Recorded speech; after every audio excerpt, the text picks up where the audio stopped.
오늘은 신 제18강입니다.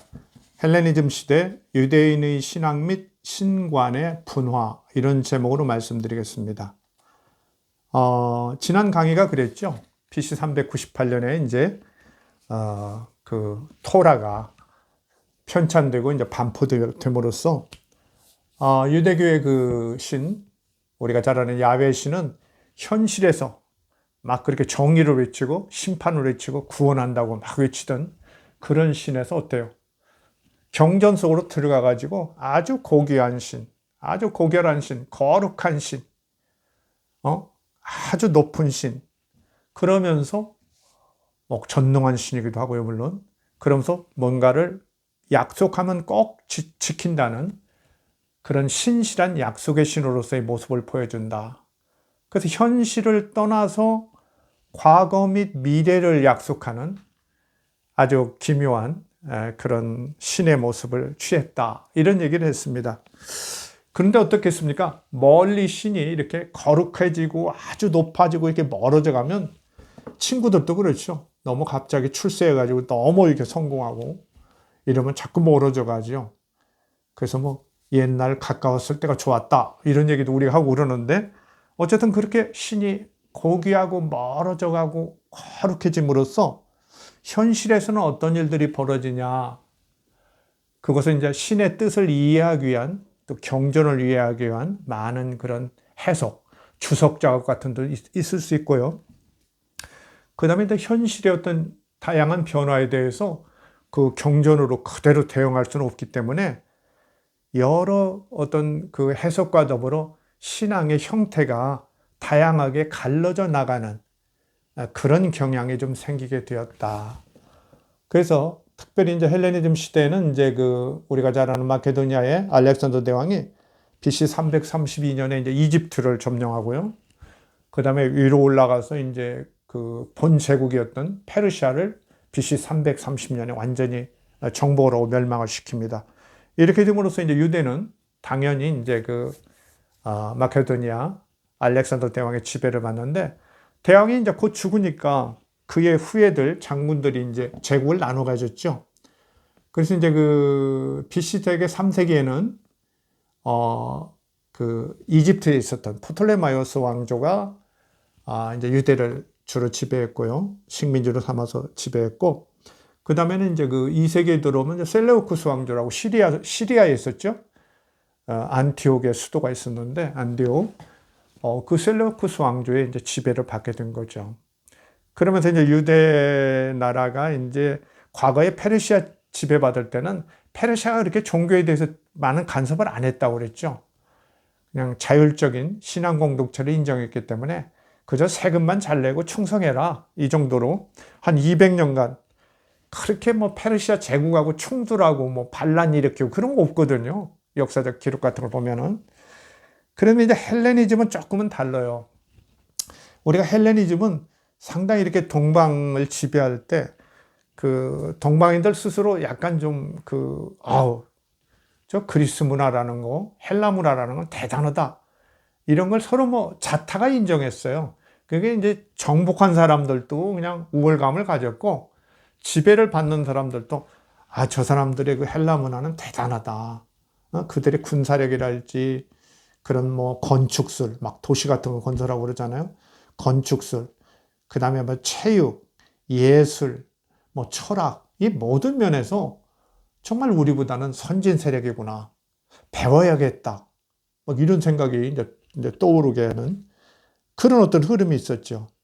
그게 헬레니즘이에요. 그러니까 뭐 헬라 측에서는 자부심을 갖고 이제 자기 문화를 전파하려고 그러고, 마케도니아 측에서는. 그 다음에는 이제 동방 사람들도 워낙 훌륭하고 그러니까 아무리 우리를 와서 정복하고 지배하지만 너무 기분 나쁘지 않는단 말이죠. 배워야겠구나, 뭐 이런 어떤 분위기가 좀 있었죠. 그 가운데 단 하나 이제 유일신 신앙을 아주 배타적으로 그래도 유지해온 유대만이, 그 유대교를 섬기는 유대만이 야훼 신앙을 강력히 좀 옹호하는 편이었죠. 그러나 이제 뭐 그렇다고 해서 현실적으로 그렇게 헬라 사람들이 막 들어와 살고 도시를 건설하고 여러 민족들이 뒤섞여 살고 여러 민족들이 한 제국 안에서 뒤섞여 살게 되니까 어떻게 되죠? 다른 사람의 종교나 이런 문화 이런 것도 적극 인정해야죠. 그래서 이제 종교나 문화의 이제 헬레니즘 시대가 바로 혼합주의, 이것저것이 뒤섞여서 같이 공존하는 혼합주의가 아주 번창했던 시대거든요. 그렇게 되자 이제 유일신 신앙을 고집스럽게 이렇게 가지고 있었던 약소민족 유대인들은 상당히 긴장되고 불편했죠. 불편했습니다. 그러나 또 어떻게 보면은 실제 아까 얘기했죠. BC 3세기에 지배했던 프톨레마이오스 왕조 같은 경우는 그렇게 별로 간섭을 안 했어요. 세금 같은 건 아주 그냥 제대로 받아가고 제대로 그냥 경제적 착취 같은 걸 했지만은 역시 종교를 그렇게 건드리지 않았거든요. 그래서 비교적 좀 무난했어요. 그러니까 어떻게 보면 또 헬라 문화는 적극 강요하지 않는 데서 오는 어떤 침투력 같은 것이 좀 강화됐죠. 그래서 이제 유대인 귀족들이나 이런 사람들, 상층 지배층들은 자기 자녀들을 그리스인 학교, 헬라인 학교에 보내고, 그런 그리스인들이 많이 운영하죠. 지방 도시 같은 데 많이 운영하는 게 이제 김나지움이라고 그래서 체육도 오고 뭐 이렇게 몸을 단련하고 그러는데, 그런 데 막 보내고 그러죠. 그래 학교에 가가지고 뭐 유대인 상층부들이 많은 사람들이 그리스인 학교에 가가지고 헬라어를 배우고, 그렇죠? 뭐 그냥 헬라 문화 이런 걸 막 암송하고, 우리가 잘 아는 뭐 일리아드, 오디세이 같은 그런 거죠. 특히 일리아드 같은 거 이렇게 막 배워가지고 그리스 문화가 이렇게 막 적극 침투하죠. 신화도 뭐 알게 되고 이러면서 이제 알게 모르게 상층부에서부터는 헬라 문화가 많이 들어옵니다. 심지어 이제 좀 어지간한 사람들도 이제 헬라어 이름을 쓰는 그런 경우가 자꾸 늘어나고 그랬죠.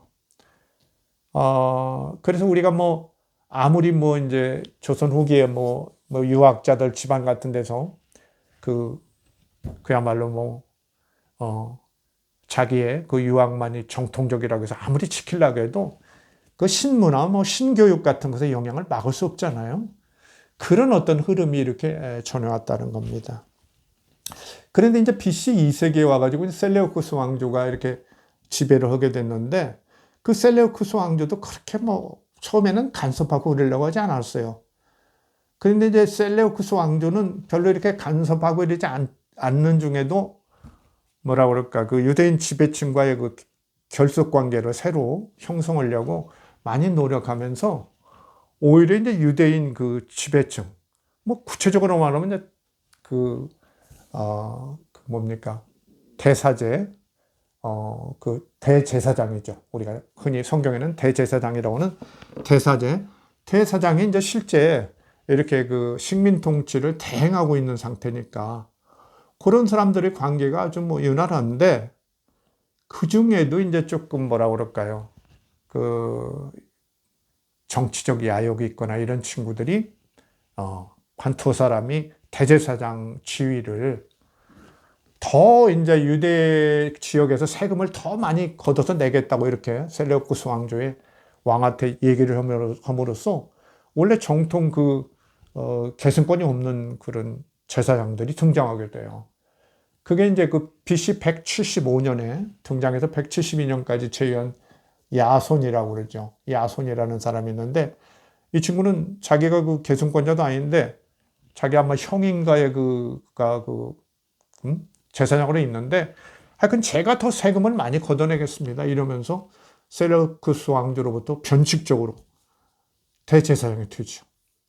그러면서 이제 이 사람은 이제 자기의 그런 지위도 문제가 있고 그러니까 셀레우쿠스 왕조하고 적극 이제 왕실하고 협조하면서 특별히 이제 이스라엘을 유대를 헬라화하려고 하는, 아주 그리스도시처럼 만들려고. 특별히 예를 들면 예루살렘 같은 것을 정말 안티오키아 같은, 안디옥 같은 그런 헬라 도시로 만들려고 노력하죠. 그래서 뭐 아까도 얘기한 김나지움 같은 것도 세우고 그리스 학교도 세우고, 그래서 심지어 이제 그런 대제사장이 그렇게 나오니까 헬라 문화를 적극 반영을 나오니까 제사장들, 예루살렘 성전에 있는 제사장들도 그래서 자기들 일과 끝나면 그냥 얼른 가가지고 막 체육관에 가서 운동하고 구경하고 그딴 짓이나 했다. 그렇게 이제 그 마카비서 같은 데 보면 나오죠. 그래서 이렇게 사제들조차 이렇게 어떤 그 헬레니즘적 혼합주의의 그런 성향, 경향 속에 묻혀가지고 이렇게 타협적인 종교 신앙을 했다. 그래가지고 이제 야손은 굉장히 그 마카비서에 보면 이제 공격을 당하고 그랬죠. 근데 문제는 이제 그때 그 야손도 야손이지만은 한 사람이 그런 길을 열으니까 또 한 사람이 뭐 그 뒤를 잇는 사람, 그 이름이 갑자기 그러는데 하여튼 한 사람이 또 내가 그러면 더 세금을 더 많이 내겠습니다. 뭐 이러면서 왕한테 또 얘기해가지고 그래서 그냥 제사장을 또 찬탈을 해버리죠. 그러니까 이렇게 그냥 그 정권하고 야합하고 그러면서 이제 어떤 그리스 문화하고의 혼합주의 이런 경향이 늘어나고 그리스 문화를 적극 유대에 이렇게 수입하려고 하는 이런 분위기 이런 것들이 강화된 이것을 우리가 이제 개화파, 개방파라고 할 수도 있겠지만 어떤 것인가? 어쨌든 신이 멀리 토라 속에 있으면서 실제 현실에서의 어떤 일체화된 신앙적 어떤 지배력이나 이런 것을 관철시키지 못할 때 이렇게 신앙은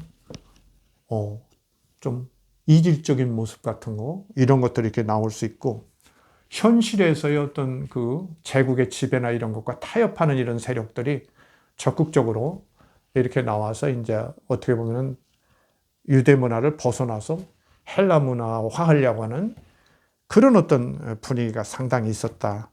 그래서 이제 성경에도 사실은 이제 우리가 BC 398년에 모세오경 토라가 나왔지만 그 뒤에도 이제 여러 성경들이 토라를 기준으로 해서 이렇게 만들어지거든요. 만들어지는데 이제 그 가운데 보면은 이제 그런 헬라적 어떤 사상 같은 거 이런 것들이 직간접의 영향을 미쳐서 우리가 잘 아는 욥기랄지 전도서, 코알렛이라고 하죠. 이런 데 보면 굉장히 회의주의적인 그런 게 많죠. 뭐 하나님 열심히 믿어도 꼭 뭐 잘 사는 것도 아니더라. 뭐 복 받고 제대로 되는 것도 아니더라.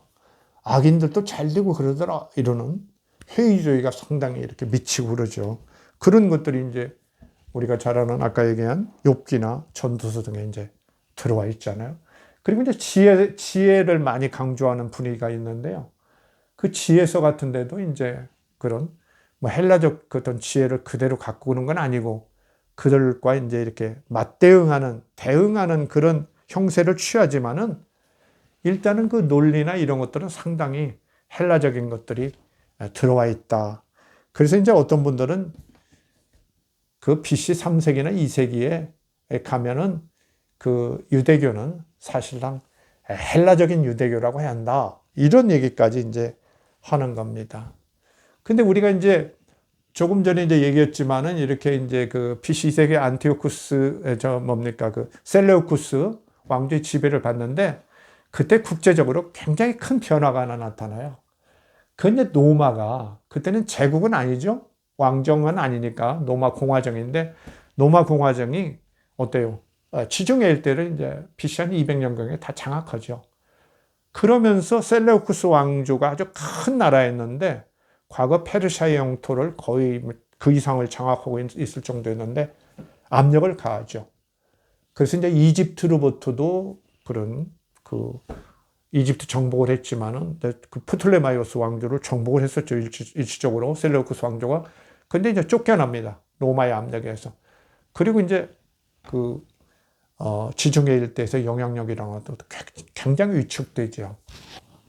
이렇게 되니까 그때 그 왕이 이제 그 에피파네스 왕이라고 그러죠. 이 왕이 이제 어떤 일을 하냐면은 아무래도 이제 로마와 이렇게 대항을 하려다 보니까 그 제국 내의 종교의 일치를 추구합니다. 그동안에는 각 민족이 제멋대로 신앙을 할 수 있었는데 자율적 신앙 활동을 했거든요. 그래서 유대교도 뭐 마음껏 믿고 그랬지만은 이 이제 에피파네스 황제가 셀레우쿠스 제국의 종교적 일치를 주장해요. 그래서 이제 유대교의 신앙, 독자적 신앙도 금지합니다. 그러면서 막 성전에 제우스상을 뭐 올려놓는다거나, 뭐 돼지, 유대인들이 절대 기피하는 돼지를 잡아서 제물로 뭐 저기 이렇게 사용하라든가, 이런 강압적인 정책을 이제 펼칩니다. 근데 그때 뭐 이제 아까 얘기했죠. 유대인들이 일치해서 다 반발했느냐. 우리는 그렇게 생각하기 쉬운데 그렇지가 않았어요. 그 대제사장하고 이런 세력들, 정치적 야욕 있고, 정말 자기의 어떤 출세나 이런 데만 정신팔렸던 사람들은 그 유대인 신앙이 이렇게 위협을 받고 이런데 별로 신경 안 써요.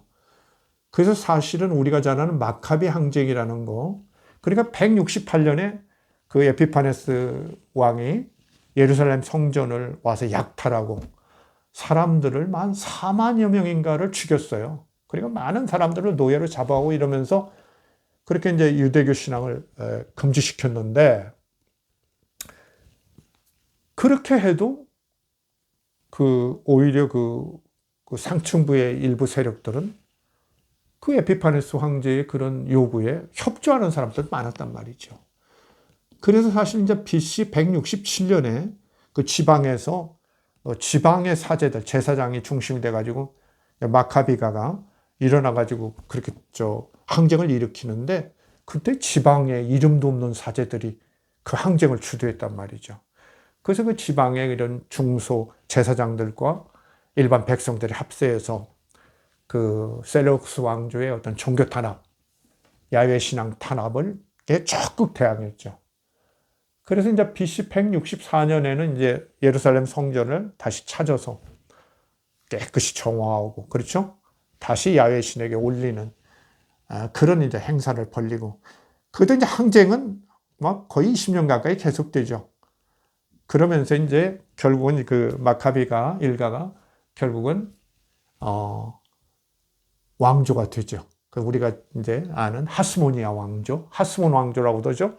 하스모니아 왕조가 됩니다. 그런데 하스모니아 왕조가 이렇게 이제 그 셀레우쿠스 왕조, 그 이제 그리스계죠, 마케도니아계인데, 그렇게 그야말로 대응을 하고 전쟁을 해가지고 이렇게 독립을 했지만은, 그 당시에 어떤 헬라 문화적 그런 분위기랄지 영향력, 이런 것은 막을 수가 없었어요.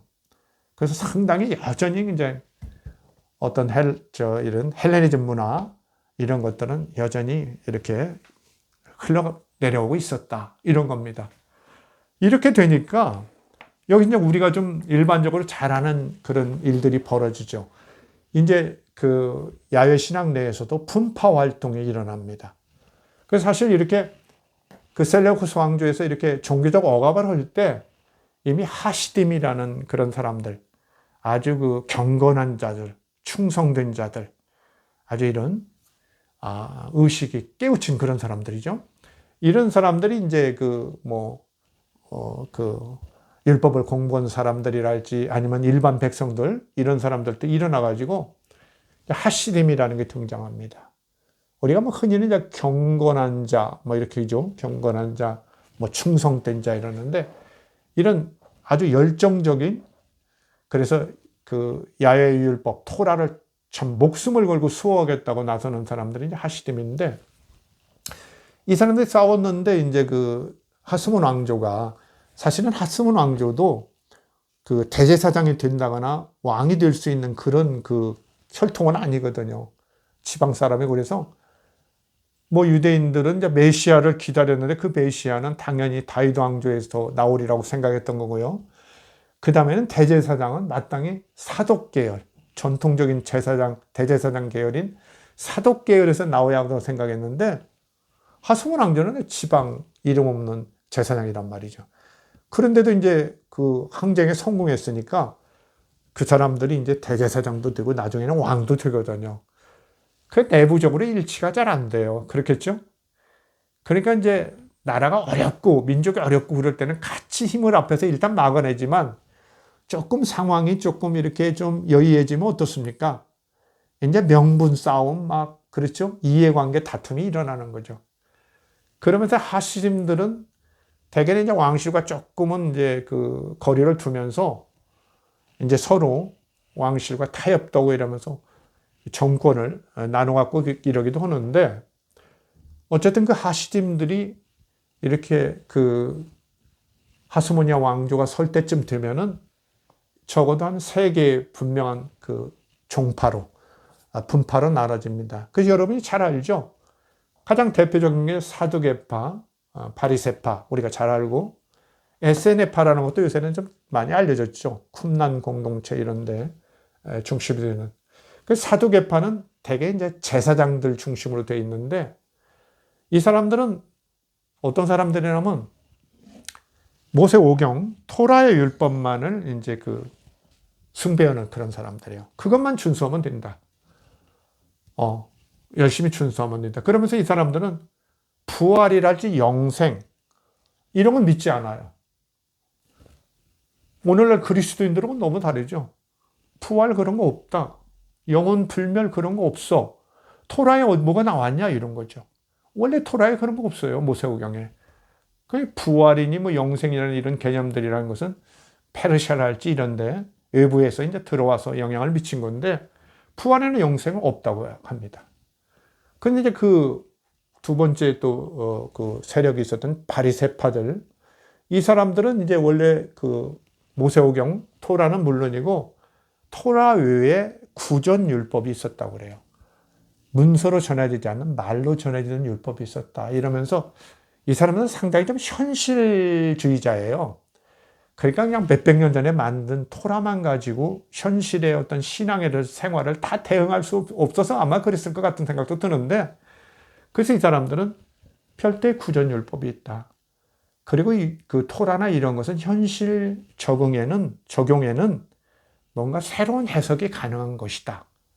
상당히 현실주의자들이에요. 우리가 생각하는 바리새파가 굉장히 뭐 형식주의자고 뭐 나쁜 사람들이다 이렇게 생각만 할 수도 있는데, 내막을 알고 보면 그런 것만 아닙니다. 현실 적용주의, 현실주의적 측면이 있다는 거죠. 토라를 준수하되 이런 현실주의적 측면이 있어요. 그래서 이 사람들은 또 새로 들어온 부활이나 영생 개념을 믿어요. 부활이 있다. 부활할 것이다. 믿습니다. 영혼 불멸 믿어요. 이렇게 믿습니다. 믿고 있고요. 그 다음에 이제 에세네파라고 있는데, 이 사람들은 원래는 이제 에세네파는 이 사두개파처럼 제사장 계열이에요. 그런데 이제 그 사독 계열 대제사장이 있었는데 아마 이제 하스모니아 왕조에서 교체되면서 그 사람들이 이제 실각된 거죠.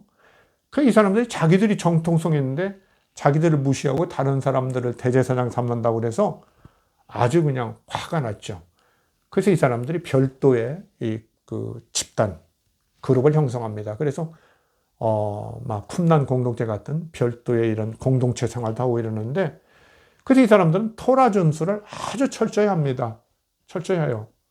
그 다음에는 그것뿐만 아니라 더 우리가 신앙을 철저히 하겠다 이런 게 강해가지고 금욕주의, 굉장히 금욕주의 철저히 지키고요.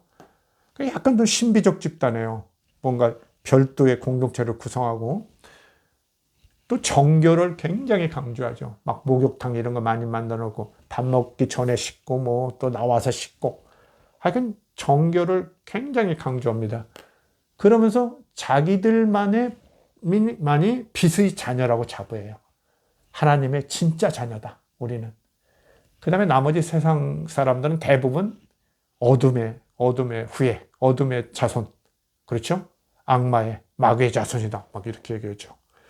이 사람들이 구체적으로 민족 내에서도 그 같이 유대인이지만 민족 내에서도 이 사람들 미워하는 사람들이 있어요.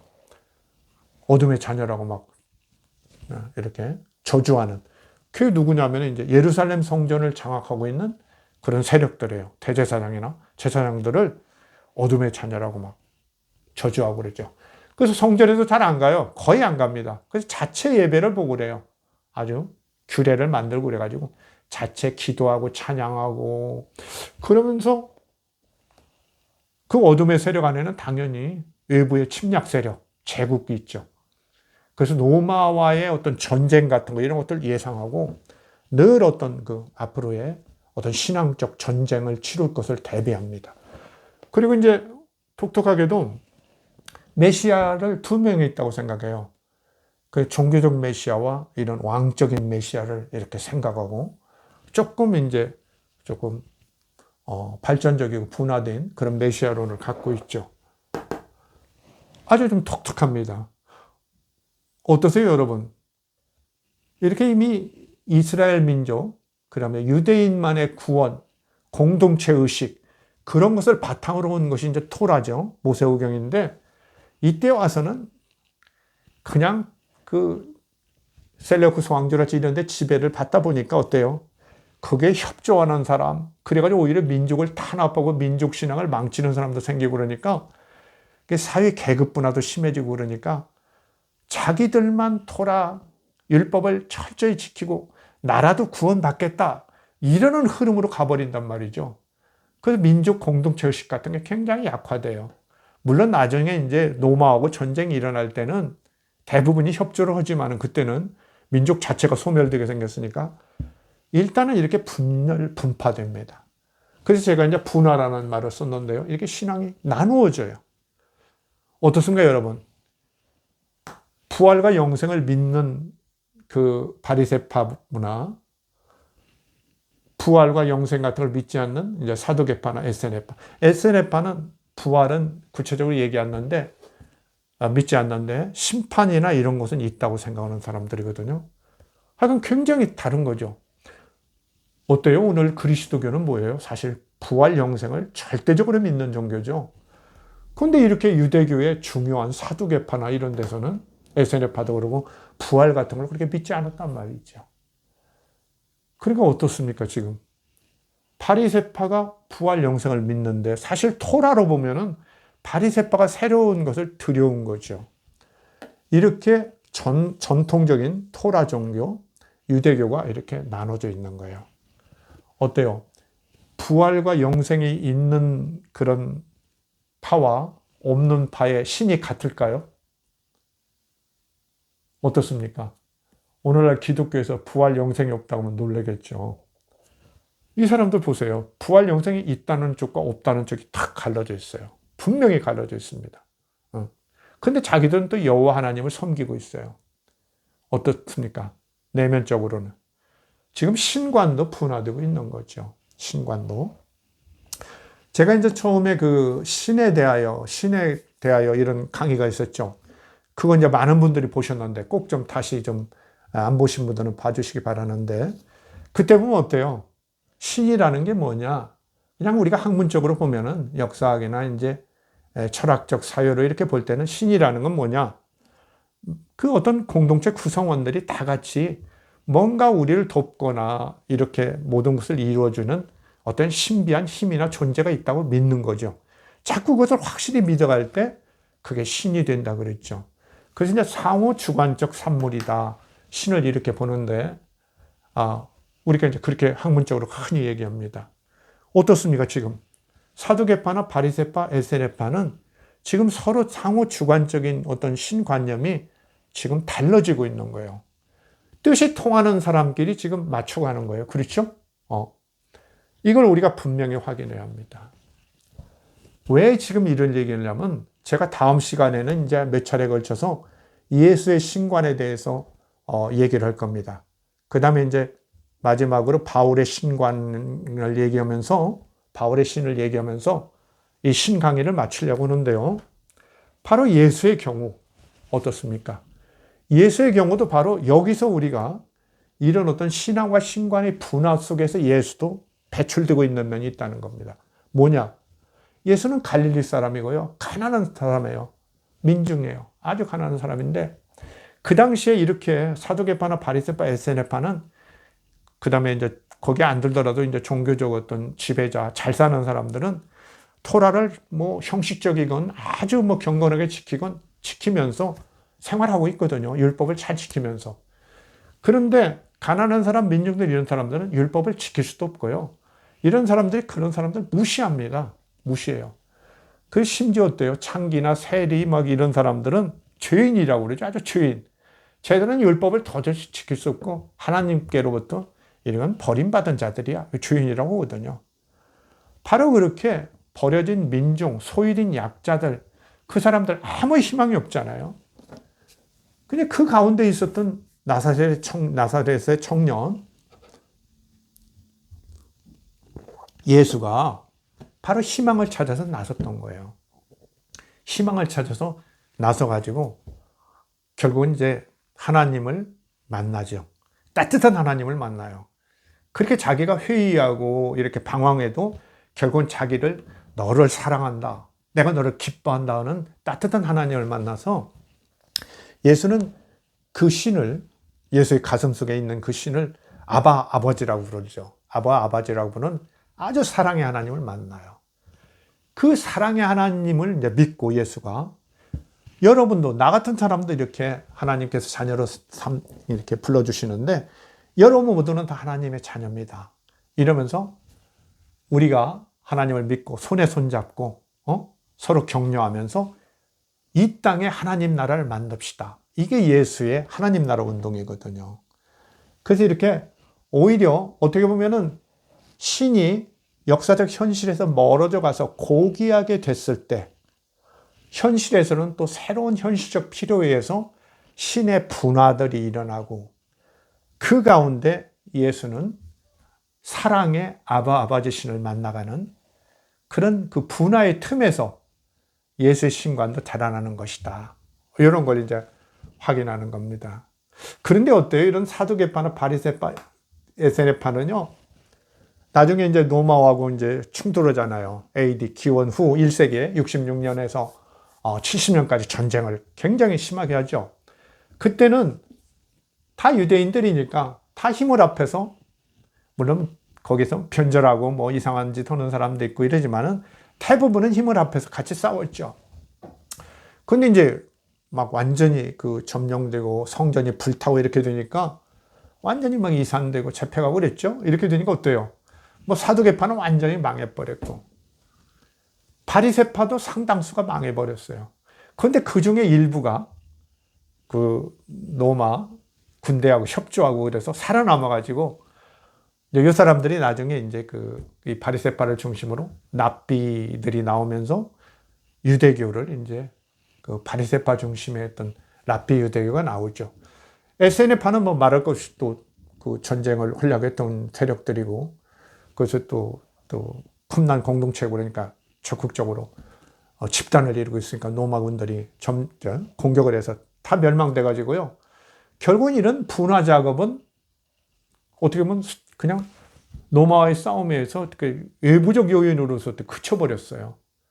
그냥 있었더라면 어떤 변화가 있었을지 참 재밌는 일이 벌어질 수 있었는데, 그래서 결국은 바리새파 중심의 그런 랍비 유대교, 그게 이제 오늘날까지 살아있는 거죠. 근데 이제 그리스도교는 그때 아주 소수였어요. 아주 소수였고, 그러면서 이제 이 로마와의 전쟁에서는 이제 아주 소수, 그러니까 처음이고 그러니까 피신을 하죠. 회피를 해가지고 전쟁에 나가지 않아가 또 살아남죠. 그래서 결국은 바리새파 중심의 그 유대교와 이렇게 예수가 그 외쳤던 하나님 나라 운동을 계승하는, 물론 이제 그 제자들이나 바울이 새로운 스타일의 그야말로 이제 그 신앙 운동으로 바꿔버리죠. 예수는 현실 개혁 운동이었는데 이렇게 이제 제자들이나 바울 같은 사람들은 그 신앙을 영적인 신앙 운동으로 바꿔버리죠. 이렇게 했지만 어쨌든 그리스도교도 살아남는 거죠. 그래서 이런 이 현실에서의 이런 그 대응에서 신들이 이렇게 분화하는 과정, 이런 것들을 보면 어떻습니까? 우리가 너무나 이제 야훼 신이 살아있는 한 실체고 처음부터 끝까지 정말 일치된 신의 모습으로 실체로서 역사를 주관하고 이렇게 했다는 건 설득력이 전혀 없고 역사적으로 전혀 설명이 안 되는 거죠. 그래서 사실 이제 나중에 가면은 그 야훼 신은 그 독자적인 그 유일신의 성격을 놓치고 삼위일체의 신으로 바뀌는 그런 변화도 있었던 거죠. 그럼 우리가 이제 이 역사적 현실이라는 거, 이 변화의 현실이라는 건 결국은 신개념, 신관념의 어떤 변화도 수반한다. 이걸 꼭 좀 마음속에 넣고, 다음 강의를 이제 보시면, 여러분이 제일 핵심으로 생각하는 건 그거겠죠. 예수의 신이 무엇이냐, 어떤 것이냐, 누구냐 이걸 텐데 거기에서 제가 좀 정말 오래 고민해 온 것들을 다음 한 세 강좌 정도를 통해서 토로하겠습니다. 다음 시간에 뵙겠습니다. 감사합니다.